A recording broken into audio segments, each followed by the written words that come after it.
अस्सलाम वालेकुम, मैं हूँ फ़िज़ा और ये है मेरा चैनल खाना पकाना। आज मैं आपके लिए बहुत ही सिंपल और बहुत ही इजी रेसिपी लेकर आई हूँ, एग एंड बटर सैंडविच। ये स्पेशली बच्चों के लंच बॉक्स के लिए बहुत ही अच्छी है और बहुत ही आसानी और बहुत ही जल्दी से बन जाती है। आइए देखते हैं ये कैसे बनती है। एग सैंडविच बनाने के लिए मैंने लिए हैं 4 स्लाइस और इनके मैं किनारे काट लूँगी। ये देखिए व्यूअर्स, मैंने किनारे इसके काट लिए हैं और मैंने इसके लिए 2 बॉयल एग लिए हैं। ज़्यादा हार्ड बॉयल ना करें, वैसे ये आपकी मर्ज़ी पे है। अगर आपको हार्ड बॉयल पसंद है तो आप हार्ड बॉयल ले लें, नहीं तो बेशक लाइट सा बॉयल कर लें इसे। और मैंने इसके लिए लिया है मक्खन, एक छोटा बाउल। ये होममेड बटर है, आप चाहें तो बाहर का बटर भी यूज़ कर सकते हैं। काली मिर्च मैंने ली है ½ टी स्पून से थोड़ी सी ज़्यादा। नमक मैंने लिया है ½ टी स्पून। इसे हमने करना है मैश।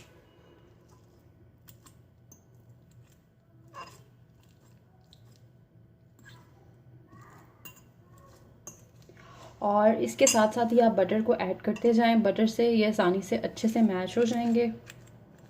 ये देखिए,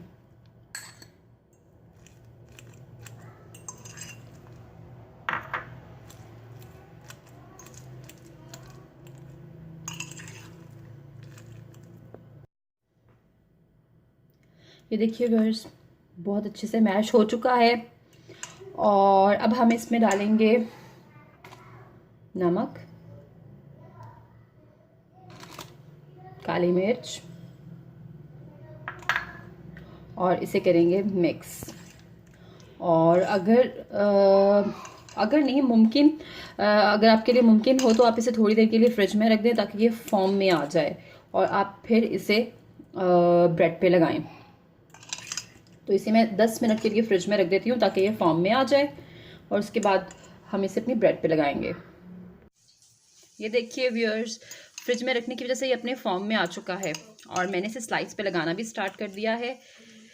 ये बच्चों के लिए बहुत ही अच्छी रेसिपी है, बहुत हेल्दी है। अगर आप बच्चों को लंच बॉक्स में देंगे तो ये उन्हें बहुत ज़्यादा पसंद भी आएगी। उनके लंच बॉक्स के लिए बहुत अच्छी रेसिपी है। ये देखिए, मैंने एक स्लाइस पे लगाया है इसे और इसे इसी तरह अपने तमाम स्लाइसेस पे लगा के तो हम सर्व करेंगे। आप अपने बच्चों को लंच बॉक्स में दें, वैसे दें घर में। बच्चों के लिए बहुत हेल्दी और अच्छी रेसिपी है क्योंकि इसमें अंडा और बटर यूज़ हुए हैं जो कि बच्चों के लिए बहुत अच्छे हैं। अगर आपको मेरी वीडियो पसंद आई हो तो प्लीज़ लाइक और शेयर कीजिएगा और कमेंट ज़रूर कीजिएगा और वीडियो शुरू से लेकर आखिर तक देखा कीजिए। Thank you.